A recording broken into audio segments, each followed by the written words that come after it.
Hi guys, welcome back. Today we're doing fantasy standalone recommendations because if you're anything like me, I don't like to read series when I'm at school, and this is school. So I am a standalone girl. I want like a decent amount of plot, but like romance and like, cause I'm a romance girl at heart. I love a good romance book. And so I just want some fantasy standalone romances. We want the fae, and like most of the ones I want are fae. So most of the recommendations you're getting are fae. Ignore me moving around a lot. I'm standing up and I'm going to move a lot. It's hard to find good fantasy romance standalones. And so I thought I would just collect the ones that I've read recently in the past year-ish here for you. And there is one duology I want to talk about, and we'll do it first. It is, I'll put the covers up here, One Dark Window and Two Twisted Crowns, and that is more just like straight fantasy than like fantasy romance or romantasy, but like it's so good. Highly recommend the read. Like you should read it. It was so good. Recommendation 1 is Dance with the Fae Prince. This one is part of the series where I think it's like Date with the Elf King or something like that. Basically, it's a romance, but the male main character is fae. I don't know if the other one is fae. But I just remember I read this back in November, so like a little while ago. But I just remember it had like good fae world and like vibes, and like it was built out enough where like the world was really nice, but at the same time it wasn't so built out that with like so much of a plot that it was like, oh my god, what is going on? I have no idea. So I really liked it for that reason, because that's what you're looking for if you're looking for like a fantasy standalone, is something that is in itself a book and a story and a plot. But like if you want fantasy, it has to have a plot, but like not too much of a plot where like you can't wrap it up in one book. So this was good with that. It's in the series Married to Magic. Yeah, A Deal with the Elf King. That's what it is. And I did read that one too, and well, I gave it 5 stars. I read it 4 years ago now. I read it in October of 2021. And so how much you want to trust that? I don't really know. I do remember really liking this one. It's Destined for the Fae King by Megan Van Dyke. It's a competition to be the Fae King's bride, and she joins the competition, but the king's brother is like, no, she's not allowed to go in, but then she gets to go in anyway, and I think she's human. And this one was just interesting because like obviously if the king's brother is saying no, there's something developing between the brother and her name is Mira. So that one, I do remember really liking that one. I would recommend it.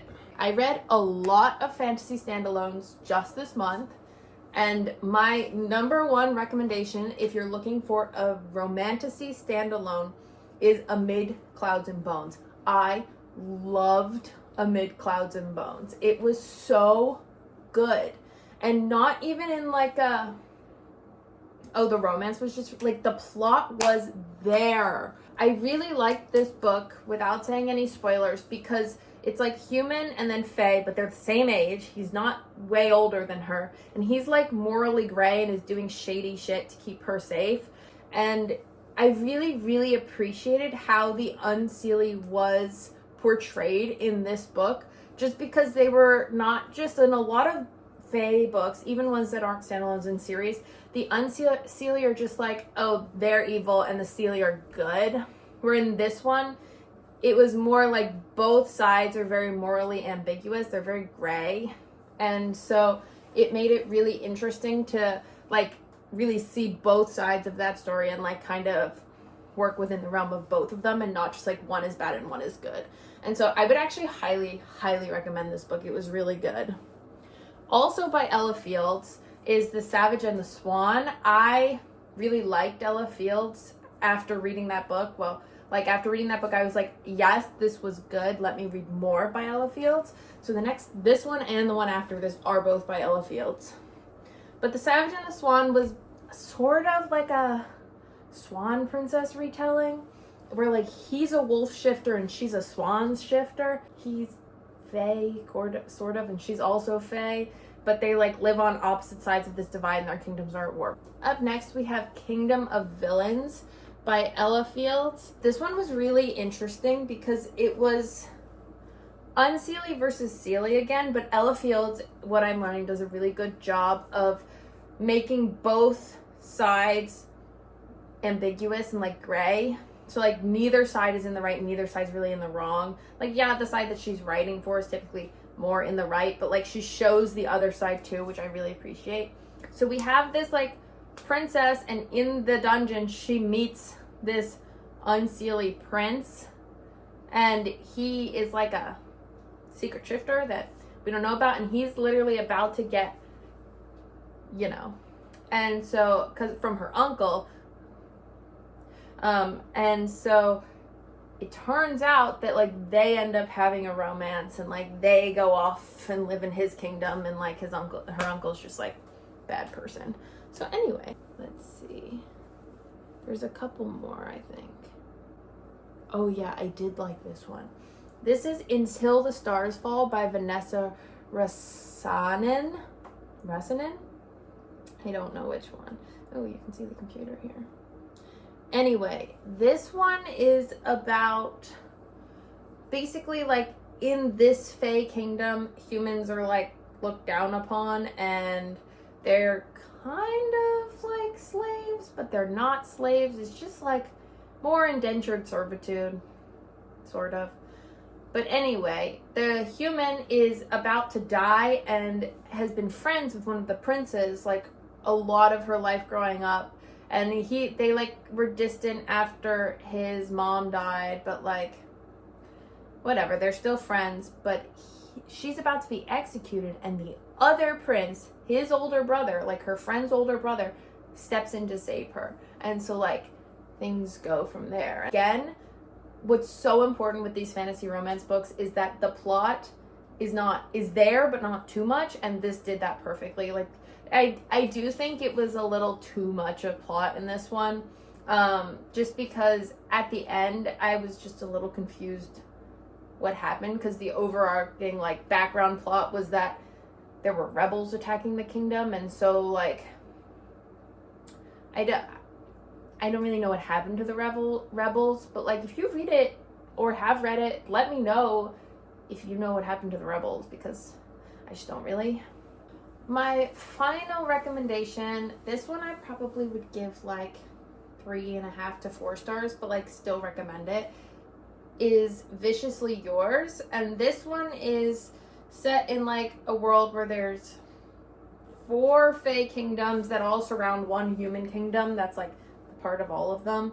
And the fae prince at 13, they get like whispered into their mind the name of their mate, and this particular fae prince got whispered the name of his mate and like had to search for it, and then like he finds her and just sends her letters for years, because it's safer for her to live in the human kingdom, well, because she is a human, than in the other one, in his kingdom with him, like it's traditional. So instead he just sends her letters and like gifts for her birthday, which is kind of really sweet. So they get to know each other over letters. Well, he just sends her letters. He doesn't ever get her response. And we do get to see both of them grow up through these like letters. You get to see like each year what's happening to both of them.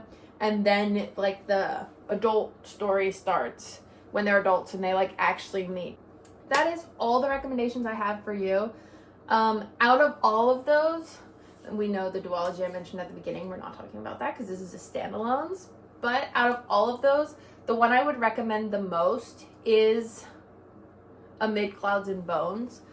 That one was just like, I had not read a fantasy standalone that was that well developed plot-wise, had enough plot where I was like interested but not too much plot. The romance was good, like you got both factions, like everything was explained in a way that I understood, and like I was just there for it. So I would really recommend that one. If you're looking for one to read, go read that one. And then come back and try another one and let me know what you thought. If you've read any of them, let me know what you thought in the comments. If you subscribe, I'm around occasionally. Not too often, but like here and there. I do make some videos. This is unusual for me. We've had a couple in a row. Other than that, thank you so much for watching. I hope you got some recommendations out of this, or at least just enjoy watching me ramble, because like I do just ramble. There is no cohesion to these videos, and if there was, I would not be making them. So this is the way I can make them. This is the way that like they'll come out, and this is the way I enjoy making them. So yeah, if you don't enjoy listening to people ramble, sorry. If you made it this far, thank you so much. Thank you for watching. Consider watching other of my videos, and I'll see you later.